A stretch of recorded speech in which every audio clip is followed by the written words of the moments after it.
오늘의 시편 136편은 분류상 예배 시에 속합니다.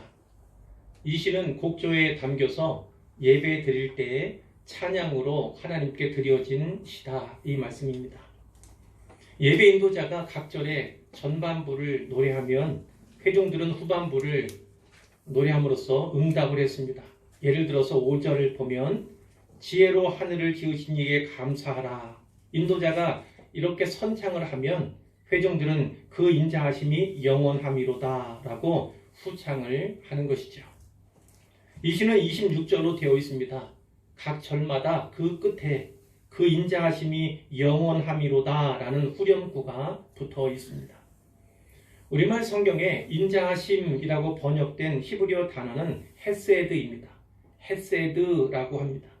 이 헤세드는 우리말 성경에 인애라고도 번역이 되어 있고 또 은총으로 번역된 부분도 있습니다.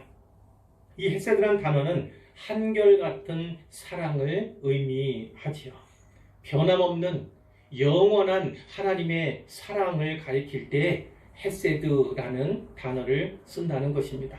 그리고 이 헤세드의 절정이 오늘의 시 136편이다. 이렇게 말씀드려도 과언이 아닙니다. 그런데 그 앞부분마다 누구에게 감사하라 이런 명령문이 있습니다. 그 누구의 자리에 표현은 다 다릅니다.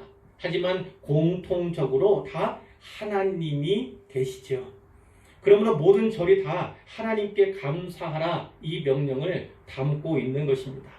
그리고 그 이유, 하나님께 감사해야 할 이유가 무엇인가, 그것을 이 시가 우리에게 교훈해 주고 있고요. 하나같이 하나님의 헤세드가 그 이유임을 분명하게 말씀해 주고 있습니다.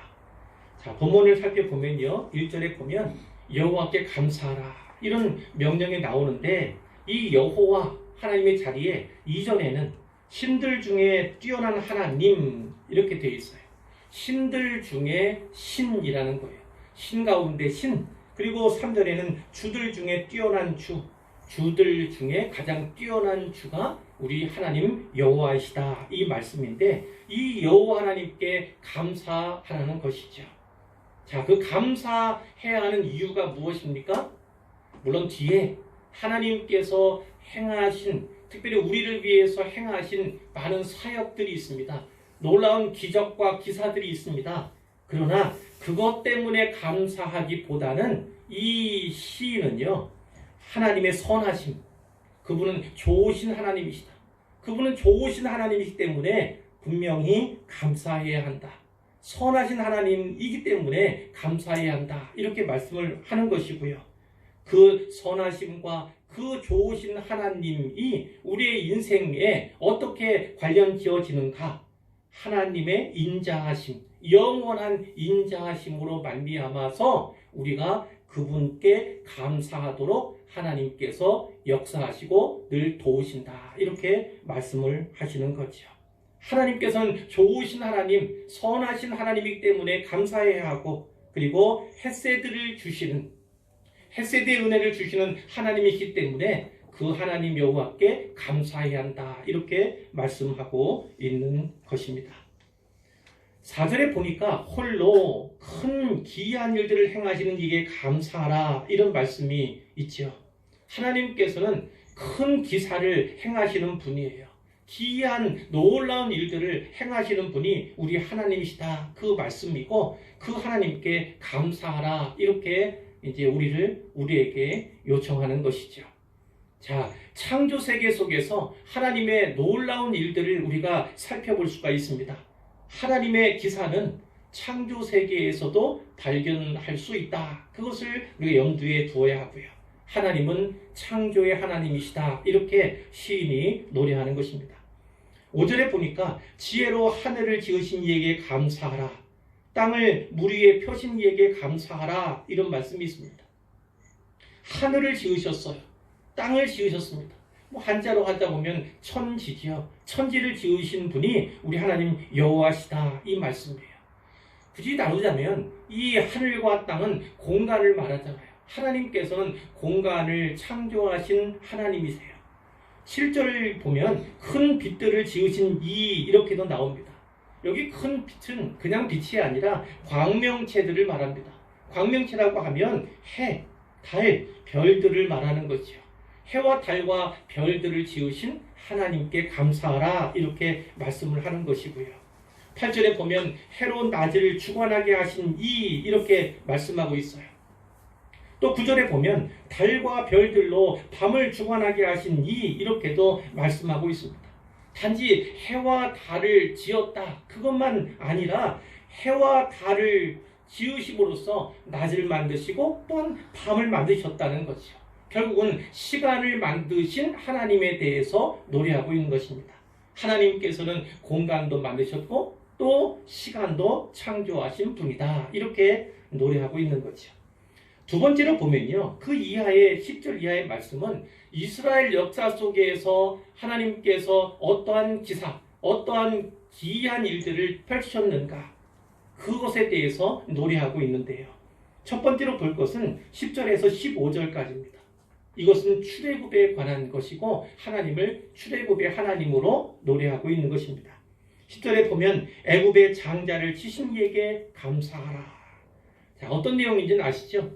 하나님께서 모세를 바로 앞에 보내셨어요. 그리고 그에게 하나님의 말씀을 전했지요. 하나님께서 원하신다.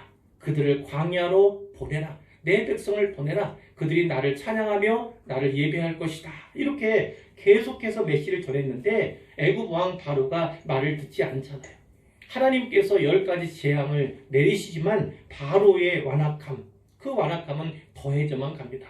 그때 하나님께서 마지막으로 10번째 재앙으로 주신 것이 장자 재앙이었어요. 그 장자 재앙 통해서 모든 짐승의 맞이 다 죽게 되는 거지요.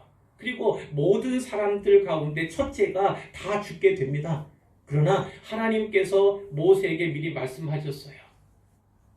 어린 양을 잡아서 그 피를 좌우 설치와 문 인방에 바르면 죽음의 천사가 그 집은 패스오버하리라, 뛰어넘어가리라, 유월하리라 이렇게 약속하셨어요. 그 약속에 따라서 한 대로 실천한 행한 그런 유대인들은 다 그 죽음의 천사로부터 해를 받지 않았지만 그 밖에 많은 사람들, 대부분은 다 애굽 사람이었겠죠. 그 애굽의 장자들은 다 죽고 말았는데 이 바로 궁 안에 있던 그 바로의 아들 애굽의 장자 역시 죽게 되었습니다. 그것에 대해서 말씀을 하고 노래하고 있는 것이고요. 11절에 보면 이스라엘을 애굽에서 인도하여 내셨습니다. 내실 때 어떻게 해요? 강한 손과 펴신 팔로 인도하여 내셨다. 온갖 기사, 온갖 놀라운 일들을 하나님께서 행하셨고 물론 이 가운데는 10가지 재앙도 포함되어 있는 것이죠. 그들이 애굽을 떠나올 때 그 앞에 망망대해가 있었습니다. 홍해 바다가 있었어요. 그러나 그 홍해도 마치 마른 땅을 밟는 것 같이 건너도록 하나님께서 역사하셨지요. 모든 이스라엘 사람들은 홍해를 마른 땅을 밟고 건너는 것처럼 그렇게 건널 수가 있었어요. 이스라엘을 그 홍해 가운데로 통과하게 하신 것이죠. 하지만 뒤를 따라오던 바로와 그 군대는 홍해에 엎드려 떨어졌다. 거기에서 사장되었다. 이렇게 그 역사에 대해서 노래하고 있는 것입니다. 그 이후에 유대인들은 이 이스라엘 사람들은 광야길로 접어들게 됩니다. 그것이 16절부터 20절까지 나타나 있는데 여기에 나타난 것은 광야의 하나님이에요. 광야 가운데 하나님께서 어떻게 일하셨는가, 어떻게 이스라엘을 위해서 행하셨는가를 노래하는 것입니다. 16절에 보면 그의 백성을 인도하여 광야를 통과하게 하셨다. 홍해 바다를 통과하게 하신 그 하나님께서 역시 광야도 통과하게 하셨다. 이렇게 노래하고 있죠. 그 가운데 큰 왕들을 치신 이에 감사하라. 큰 왕들이 있었습니다. 분명 지나가는 곳곳마다 왕들이 있었어요. 그 크고 유명한 왕들을 물리치도록 하나님께서 도우셨어요. 많은 경우에 이스라엘 사람들이 나가 싸운 경우도 있긴 하지만 하나님께서 친히 앞서 싸우시고 길을 내시고 그리고 그곳을 점령해 나가도록 하나님께서 일하셨음을 우리가 성경을 통해서 알게 되는 거죠. 특별히는 19절에 보면 아모리인의 왕 시혼, 그리고 20절에 바산 왕 옥이라고 하는 왕들, 강력한 왕들, 이들은 아모리 땅에 거주하고 있는, 시온은 남쪽에, 그리고 옥은 북쪽에 거주하고 있던 강력한 왕들인데 그들을 물리쳐 주셨다. 이것을 노래하고 있는 것입니다. 세 번째로는요, 21절부터 22절까지 있습니다. 여기서는 하나님께서 주신 기업을 주신 하나님에 대해서 찬양을 하고 있는 부분이죠. 21절에 그들의 땅을 기업으로 주신 이에게 감사하라. 곧 그 종 이스라엘에게 기업으로 주신 이에게 감사하라. 가나안 땅, 그리고 가나안 땅을 건너기 전에 이 요단강 동편 땅도 하나님께서 이스라엘 자손에게 기업으로 주신 것을 우리가 성경을 통해서 알게 되는데, 하나님은 자기 백성에게 기업을 주시는 분이시다라는 것입니다. 그 기업은 친히 자기들이 일궈놓은 땅이 아니에요. 하나님께서 주시고자 한 그 것이고, 약속해 주신 것으로 말미암아 기업을 소망하다가 결국은 기업으로 얻게 되는 그런 은혜를 이스라엘이 경험하게 되는 것이지요. 하나님이 이처럼요, 창조 세계 속에서, 그리고 이스라엘 역사 속에서 창조의 하나님, 그리고 구원과 구속의 하나님으로 자신을 계시하신 것입니다. 자, 그러면 이 과거의 일, 창조 세계는 아주 오래전의 일이잖아요. 그리고 이스라엘의 역사 또한 오래전의 일이고, 마치 우리와는 무관하며 그 이스라엘 역사가 우리와 무슨 상관이 있을까, 이런 생각도 할 수가 있는데, 이 하나님이 행하신 이 일들, 앞서 살펴본 이 과거의 이 일들이 오늘 우리에게 어떤 의미가 있습니까? 어떤 관계가 있습니까? 분명한 관계가 있지요. 예를 든다면 창조 세계에 대해서 살펴볼 때, 창조전에 하나님의 지혜가 있었다고 오늘 성경이 말씀하는 겁니다. 하나님께서 지혜로 만드셨어요. 그것은 곧 하나님의 말씀으로 만드셨다, 이것과 다르지 않습니다. 하나님께서는 그 말씀으로, 그분의 지혜로 천지를 창조하셨고, 그 천지 아래 만물들을 채우셨고, 전국에는 사람을 하나님의 형상대로 창조하여서 그것을 다 다스리도록 하셨다는 것입니다. 하나님께서 지으신 창조 세계는요, 시간과 공간으로 구성됩니다. 하나님은 창조하셨을 뿐만 아니라 친히 섭리하신 하나님이죠. 이 섭리라고 하는 개념이 중요하나 좀 어렵죠. 말하자면 유지하시는 하나님, 보존하시는 하나님, 이렇게 이해하시면 되는데, 하나님께서는 창조만 아니라 섭리하시는 하나님으로 계신 것이고, 그리고 하나님이 섭리하시는 그 시공간 속으로 우리를 보내시는 것입니다. 우리의 육체는 어머니와 아버지 사이에서 나오게 되지만, 우리의 영혼은 아이가 태어날 때마다 하나님께서 그 영혼을 담아주시는 것이지요. 그리고 그 창조세계, 그 시공간 속에서 우리 인생을 만나주시는 것이 우리 하나님이십니다. 창세전에, 이 세상을 만드시기 전에 이미 하나님의 계획이 있었다는 것입니다. 그 하나님께서 창세전에 구원하시기로 작정하신, 예정하신 사람들을 그 시공간 속에서 만나주시고 구원의 길로 인도해 주시는 것이 우리 하나님이시다라고 우리가 이해하면 되겠습니다. 그러면 이스라엘 역사 속에서는 우리와 무슨 관련을 연상할 수 있는가? 이스라엘은요, 모든 민족 가운데서 하나님 백성으로 선택된 민족입니다. 그러나 하나님은 단지 유대인만을 구원하시기 위해서 그들을 선택하신 것은 아니에요. 유대인들을 통해서 다른 모든 민족이 하나님께 나아오도록, 하나님께 돌아오도록 하기 위해서 그들을 택하셨을 뿐입니다. 그러니까 하나님께서는 이스라엘을요, 구원의 샘플, 구원의 모델, 그리고 우리의 본보기로서 세우신 것이다. 이것이 성경의 진리입니다. 이스라엘 역사 속에 나타난 그 하나님의 구원사는, 그래서 오늘날 우리의 구원의 서정과 아주 밀접한 관련이 있는 것이죠. 출애굽과 관련해 말씀을 드리면, 하나님께서는 우리 인생에게 출애굽을 선물로 주셨다는 거예요. 애굽은 세상을 의미합니다. 그럼 애굽왕 바로는 누구를 의미할까요? 세상의 신으로 군림하는 사탄을 상징하는 것입니다. 하나님께서는 그 사탄이 지배하는 세상 가운데서 우리를요 인도해내신 거예요. 그 애굽에서 우리를 인도해내신 거예요. 강한 손과 펴신 팔로 우리를 인도하신 것이고, 신앙의 길로 또 믿음의 길로 교회로 우리를 인도해 내신 것입니다. 그리고 홍해 앞에 서게 하셨어요. 마침내 홍해를 건너게 하셨습니다. 이스라엘이 홍해를 믿음으로 건넜던 것처럼 우리도 홍해를 건너기 전에 먼저 믿음을 갖춰야 하는 것이죠. 물론 그 믿음은요, 연약하기 이를 데 없는 그런 믿음이에요. 처음엔 누구나 다 그렇습니다. 그러나 그것이 보잘것없어 보이고 연약해 보이나 아무런 의미가 없는 것이 절대 아닙니다. 작고 연약한 그 믿음의 고백이 있어야 그것이 마치 씨앗이 발아하는 것처럼 그렇게 장성한 분량으로 성장하며 나아갈 수 있게 되는 것이기 때문이죠. 그 즈음에 우리는 세례를 받는데, 이 홍해를 건너는 것은 곧 세례를 상징합니다. 세례 받는 것을 의미한다는 거예요. 이와 같이 우리가 참된 믿음을 가지고 세례 받을 때 우리는 하나님의 자녀로 성별되게 되는 것이죠. 자, 그 다음에 이스라엘 거쳤던 것이 바로 광야 길이잖아요. 우리 인생도 역시 광야 길과 같습니다.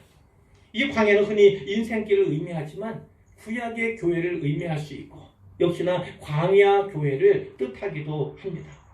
그러니까 우리가 세례받고 신앙생활을, 교회 생활을 하는 그 과정들이 다 광야로 비유되고 있다, 이렇게 이해하시면 되겠는데, 이 지상의 교회는요 전투적인 교회입니다. 전투적인 교회. 자, 비해서 천상의 교회, 그 교회는 영광의 교회, 승리의 교회입니다. 그 영광과 승리, 그것은 그곳에 가서 누릴 수 있지만, 이 땅에서 교회 안에 있으며 또 교회 공동체로 모여있는 우리들은요 늘 전투해야 한다는 거예요. 싸워야만 한다는 것입니다. 지상의 모든 교회는 다 전투적 교회다, 이렇게 이야기를 합니다. 그러니까 우리는 늘 깨어있어야 하는 것이고 영적인 싸움을 쌓아야 하는 것입니다. 누가 대적인가? 이 대적이 또 이 교회에 대해서, 성도에 대해서, 또 적대시하는 방법에 대해서, 그들의 괴계에 대해서 우리가 분별력이 있어야 하는 것이고, 맞서 싸울 수 있는 신과 능이 있어야 한다는 것이고, 그 영적인 신과 능은 다 하나님께로부터 주어지고 공급된다는 사실을 우리가 믿어야 하는 것이죠. 결국 우리의 싸움은 말씀대로 살아가느냐, 말씀을 지키며 살아가느냐, 이 싸움이에요. 세상 가운데서는 말씀 대신에 다른 것을 더 요구하는 경우가 많이 있죠. 예를 든다면 세상의 가치관은 빠른 거에 빠른 데 있어요. 그러나 이 성경의 가치관은 빠른 데 있지 않습니다. 다른 데 있어요. 세상 사람들은 빨리빨리를 외칩니다. 그러나 교회가 해야 할 일은, 성도가 해야 할 일은 바른 거예요. 발음을 외치는 것이 교회가 되는 것이고, 그 빠름과 빠름을 주장하는 세상과 이 발음을 주장하는 이 교회 사이에서 알력이 있을 수밖에 없고요. 또 다툼과 싸움이 있을 수밖에 없는 것이죠.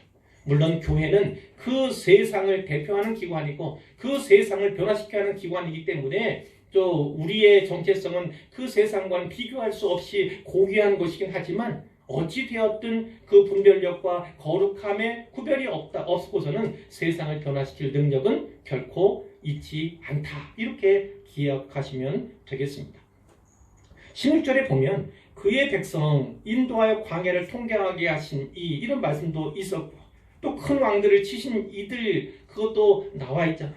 그런데 이것처럼 우리가 전투하면서 이 왕과 같은 세상의 어떤 것들과 싸워야 할 필요가 분명히 있고, 싸워서 이겨야만 한다. 그러나 그 싸움은 전적으로 하나님 손에 달려있다. 하나님께서는 승리를 주신 하나님이시나 이미 주님의 죽음과 그 부활로 말미암아 우리에게 승리를 주신 하나님이시지만, 우리는 그럼에도 불구하고 이 세상이 끝나기 전까지는 계속해서 싸워 나가야 한다. 세상을 변화시켜 나가야 한다. 그런 도전으로 우리가 받을 수가 있습니다. 그리고 결국은 하나님께서 가나안 땅을 기업으로 주시잖아요. 우리에게도 그 기업이 있습니다. 예를 들면 하늘나라, 새 하늘과 새 땅, 새 예루살렘은 우리가 가야 할 하늘 본향이잖아요. 그 본향이 최종적인 목적지로서 가나안 땅일 수 있지만 그 가나안 땅이 역시나 끝은 아닙니다. 이 땅에서는 내가 예수 믿고 구원받았다고 해서 그것이 끝나는 것이 아니라 예수 믿은 자로서 살아가고 교회 안에 있는 자로서 싸워가는 것, 그것이 오늘 우리에게 주어진 과업이다, 사명이다, 이렇게 이해를 하시면 되겠습니다.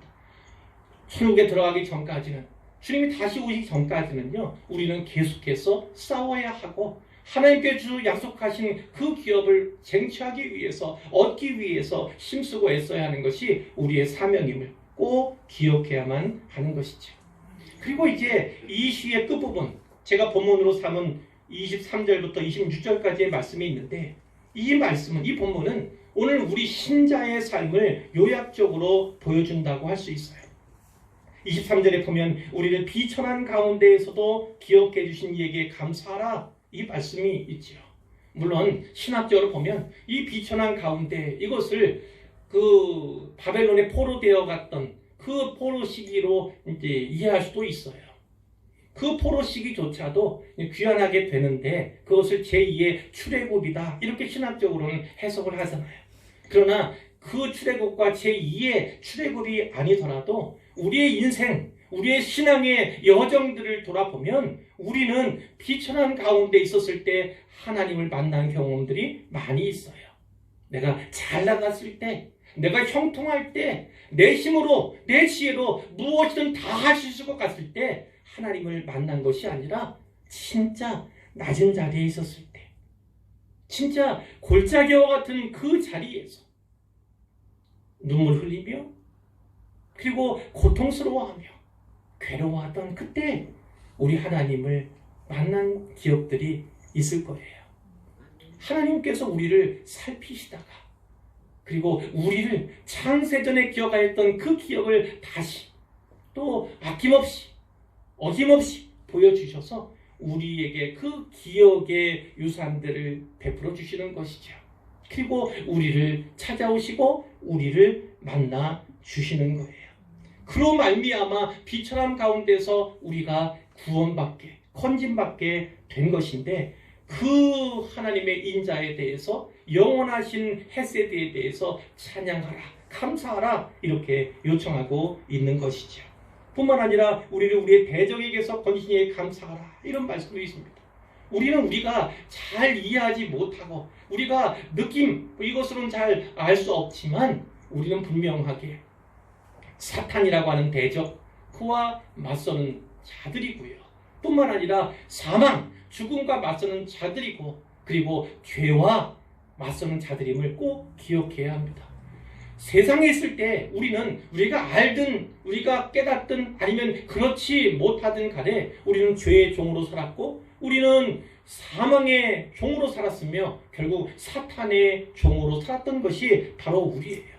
노예 상태에 있던 우리를, 비천한 가운데 있던 우리를, 대적의 손아귀에 있던 우리를 건져주신 것이 바로 우리 하나님이시다라는 것을 말씀하고 있는 것이죠. 26절에 25절에 보면 모든 육체에게 먹을 것을 주신 이에 감사하라, 이런 말씀도 있습니다.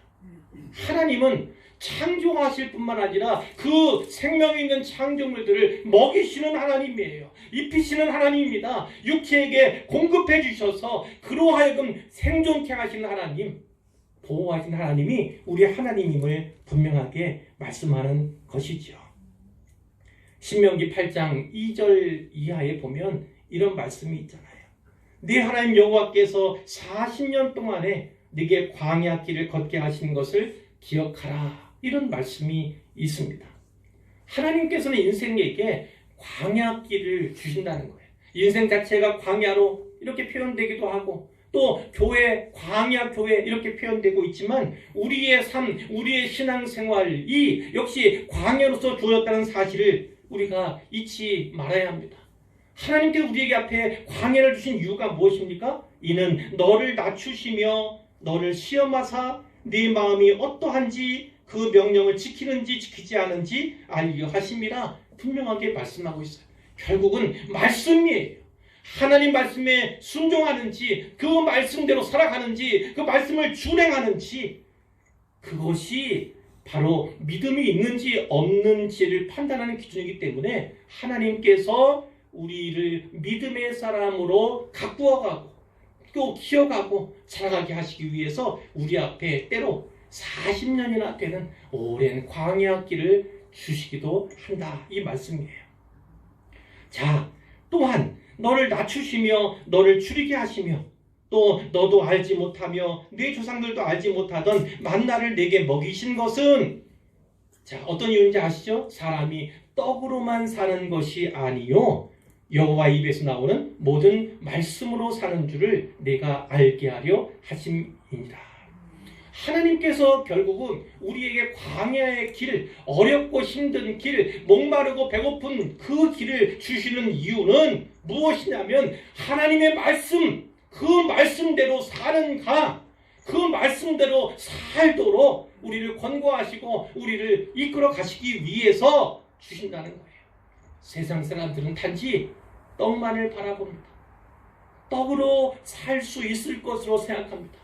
그러나 아시다시피 우리 육체, 하나님께서 지으신 우리는 단지 육체라고 하는 몸으로만 이루어진 것이 아니라 그 육체 안에 있는 영혼이 있다는 거죠.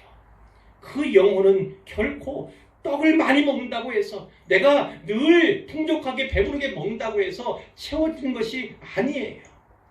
하나님의 말씀이 아니고서는, 그분의 인재가 아니고서는, 그분과의 바른 관계가 아니고서는 결코 채워질 수 없는 그 영혼의 빈잔이 우리 안에, 우리 한 사람 한 사람 안에 있음을 우리가 알아야 하는 거죠.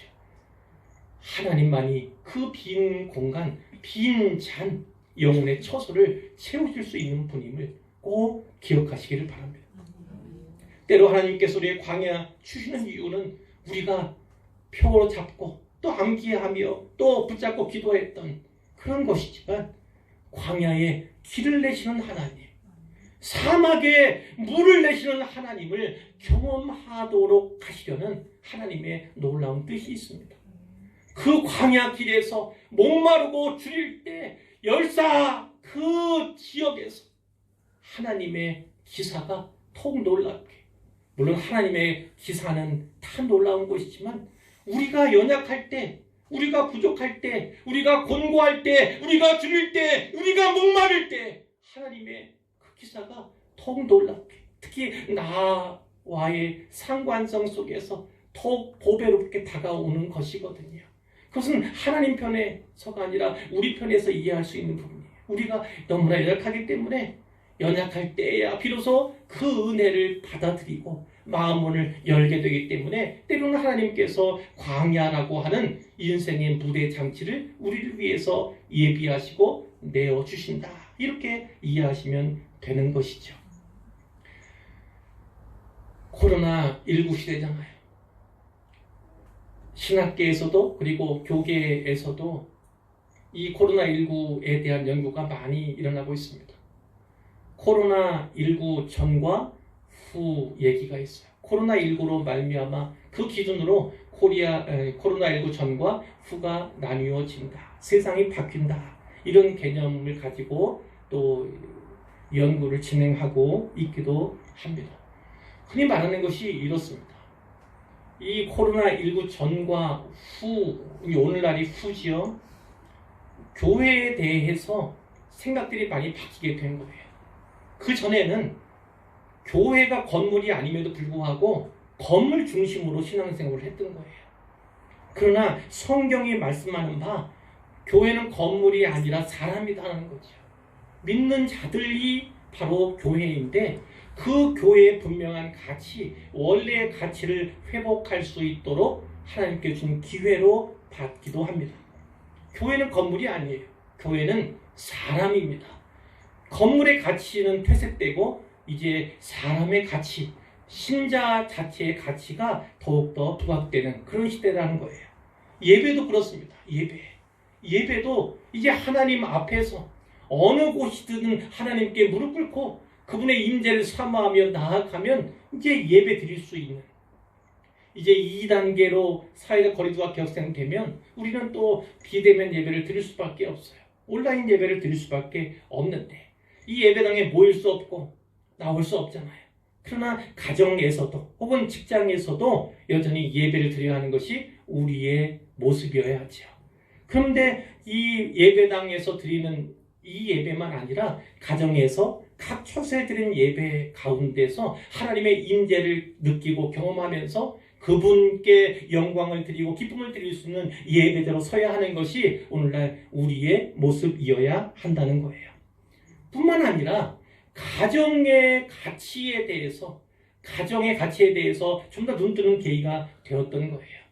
아이들이 학교 가지 못하잖아요. 유치원, 또 초등학교, 중고등학교, 뭐 대학생, 뭐 다 상관없이 어쨌든 학교 갈 수 없는, 더욱더 가정에서 많은 시간들을 보낼 수밖에 없는, 그래서 신앙생활도 역시 가정에서, 그리고 교육도 역시 가정에서 또 해야 하는 그런 분량들이 많아지게 된 것이고, 가정의 중요성, 가정의 소중함이 발견되면 될수록 또 하나는 무엇이냐면 바로 부모의 중요성이에요. 부모의 신앙생활을 따라서 아이들이 배우잖아요. 부모를 닮아가는 것이 아이들 아닙니까? 부모가 믿음의 사람이에요. 큰 믿음을 가진 사람이에요. 그럼 신앙생활, 가정에서 그 신앙생활 본을 받게 되는 것이고, 또 일상생활 속에서 그 어머니와 아버지를 본받아 닮아가는 것이 우리 아이들이기 때문에 가정의 가치, 그리고 부모의 가치에 대해서 좀 더 눈뜨는 계기가 되었다, 이렇게 평가를 하는 거예요. 그리고 하나만 더 말씀드리면 이겁니다. 일상이 얼마나 소중한가예요. 일상이 얼마나 소중한가. 우리는 일상의 삶이 얼마나 소중한가를 잘 모르고 살았습니다. 그냥 살아가니까 살아가는 것이고 하루하루 그냥 무덤덤하게 살아갔던 것이지만, 일상적인 삶, 평범한 삶으로 살아간다는 것이 얼마나 어려운 일이고 얼마나 가치 있는 일인가, 그것을 눈뜨게 된다는 것이죠. 코로나19에 걸렸다가 기적적으로 소생한 것만 하나님의 은혜가 아닌 것이고요. 코로나19가 만연한 이 세상 가운데 살아가면서 코로나19 걸리지 않은 것도 또한 은혜임을 우리가 알아야 하는 거예요. 뿐만 아니라 하나님께서 놀라운 기사, 홍해를 가르시고요, 광야의 길을 내시고 또 사막에 물을 내시는 그런 기적이 아니라 할지라도 하나님께서 날마다 먹이시고 입히시고 마시게 하시는 그 은혜를 다시금 주목하고 그 은혜의 가치에 대해서 깨닫는 것이 오늘 우리가 해야 할 일이 아닌가, 이렇게 말씀을 드리고 싶습니다. 광야 가운데 떡으로 살아가는 것이 아니라 하나님의 말씀으로 살아가기를 원하시는 하나님, 우리는 먹고 살잖아요. 그런데 예수님께서는 우리에게 가르쳐 주셨어요. 일용할 양식을 달라고, 하나님께 구하라고. 자, 어떤 의미입니까? 하나님께 구하지 않더라도 하나님께서 우리에게 주실 경우가 많이 있어요. 입히시고 먹여주시는 때가 많이 있습니다. 뭐 헛족하게 먹기도 하고 배불러 또 해갈하게 하시는 분이에요. 그러나 주님께서 우리에게 말씀하신 건 일용할 양식을 구하라고 하는 건 무엇입니까? 그분에게서 모든 것이 다 공급된다는 사실을 믿어야 한다는 거예요. 우리 힘으로 사는 게 아닙니다. 우리의 자원으로, 우리가 가진 것으로 살아가는 것이 아니라 하늘의 자원으로 살아가는 것이 바로 성도요, 신자다, 그리스도인이다, 이렇게 말씀을 하시는 거예요. 예수 믿는 믿음의 사람이라면 하늘의 자원으로 살아가는 것입니다. 오늘 성경에 보면 하나님을 어떻게 말씀합니까? 마지막 절에 보면 하늘의 하나님께 감사하라. 여호와 하나님을 하늘의 하나님이라고 말씀하는 것은 바로 이겁니다. 신자는요, 이 땅의 자원으로 살아가는 존재가 아니라 하늘의 자원으로 살아가는 존재예요. 하늘로 말미암아 거듭났고 하나님의 은혜로 말미암아서 다시 살게 된 인생일 뿐만 아니라 하나님께서 오늘도 공급해 주시지 아니하시면 살아갈 수 없는 존재, 금방 목마름을 느낄 수밖에 없고 금방 추임을 느낄 수밖에 없는 존재, 그런 존재로 살아가기를 원하시는 하나님이시다 이 말씀이에요. 그렇기 때문에 이 땅이 때로는 부족함이 또 이때는 목마름이 또 주림이 있는 그런 상태가 내 인생에 가득 계속된다 할지라도 우리는 낙심하거나 혹은 절망할 필요가 절대 없습니다. 다시금 하나님 앞으로 가고 하나님 말씀 앞에 나아가기만 하면 하나님께서 우리에게 경고해 주셔요. 우리로 하여금 깨닫게 해주십니다. 하늘의 자원으로 살아라. 이 땅을 소망하지 말고 하늘을 소망하며 살아라. 이렇게 우리에게 다시금 깨닫게 해주시는 것이죠. 우리는 이 땅을 살아가는 사람이지만 세상에 속한 자가 아닙니다. 이 땅에 살아가고 있음에도 우리는 하늘에 속한 자이고 하나님께 속한 자이며 하나님 나라에 속한 자임을 꼭 믿으시기를 바라요. 그렇기 때문에 우리는 늘 하늘을 바라보며 살아야 하는 것이고 하늘의 자원을 공급받기를 날마다 일용할 양 주시기를 기도하며 구해야 하는 것이고 그것을 통해서 하나님께서 지금도 입히시고 먹이시며 맛있게 하신 하나님이심을 우리가 늘 고백하는 해야 하는 것입니다.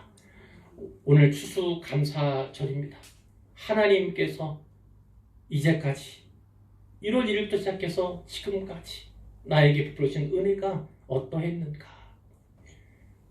저도 어젯밤에 설교 준비하면서 이것저것 생각해보고 꼽아보았는데 열손가락으로 헤아릴 수 없을 만큼 많은 은혜를 꼽을 수 있었어요.